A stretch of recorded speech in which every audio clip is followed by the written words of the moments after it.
આજે બનાવ્યું છે કેરી ગુંદાનું ખાટું અથાણું। તો આ અથાણા બનાવવા માટે મેં 250 ગ્રામ મીડિયમ સાઇઝના ગુંદા લઈ ધોઈ અને કોરા કરીને લઈ લીધા છે। હવે ડીટીયાનો ભાગ નીકાળી લઈશ અને ત્યારબાદ આ રીતે છરી વડે એના 2 પીસ કરી લઈશ।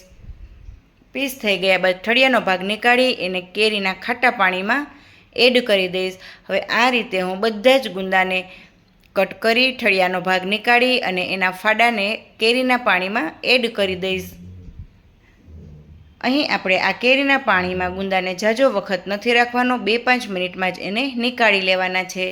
તો હવે 2-5 મિનિટ થઈ જતાં હું આ ગુંદાને કેરીના પાણીમાંથી અલગ નીકાળી લઈશ। એના માટે એક ચારણી લીધી છે, એમાં લઈ અને પાણીનો ભાગ નીચે નીકળી જશે અને ગુંદા જે છે એ ઉપર આ રીતે રહી જશે।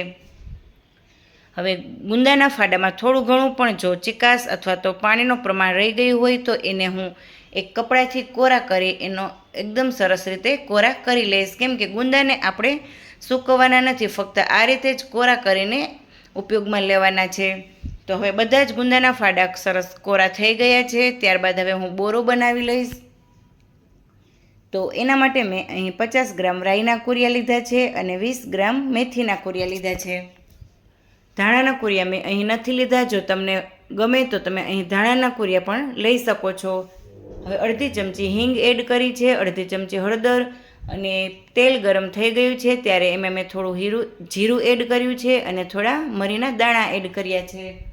હવે તેલ ગરમ સરસ થઈ ગયું છે એટલે હવે હું એને આ તૈયાર કરેલા કુરિયામાં એડ કરી દઈશ।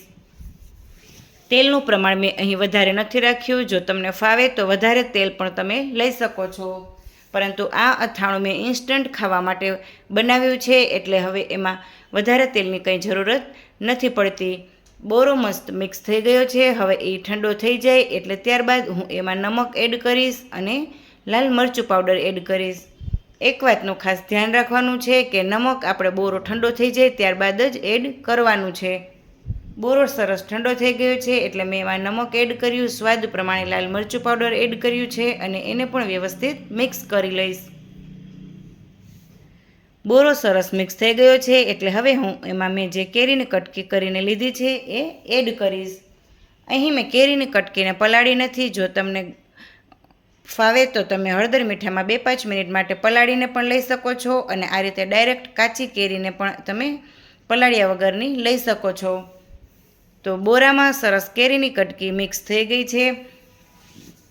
ત્યારબાદ હવે હું એમાં ગુંદાના જે આપણે ફાડા કોરા કરીને સાઈડમાં રાખ્યા છે એ ગુંદાના ફાડાને પણ આમાં એડ કરી દઈશ અને વ્યવસ્થિત એને પણ મિક્સ કરી લઈશ, જેથી કરીને અથાણું સરસ એકદમ મિક્સ થઈ જાય અને આ જે ગુંદાના ફાડા છે એમાં મસાલા સાથે જે આપણી કેરીની કટકી છે એ મસ્ત એકદમ અંદર જતી રહેશે, એટલે ગુંદાનો ફાડો પણ તમે જ્યારે ખાશો તો તમને એમાંથી કેરીનો સ્વાદ પણ મસ્ત એકદમ ખાટો એવો લાગશે, કેમ કે ગુંદા ખાશો તો પણ ગુંદાની અંદર કેરીની કટકી મસાલાવાળી જે પહેલાં આપણે કરી હતી એ એમાં મસ્ત એકદમ મિક્સ થઈ ગઈ હોય।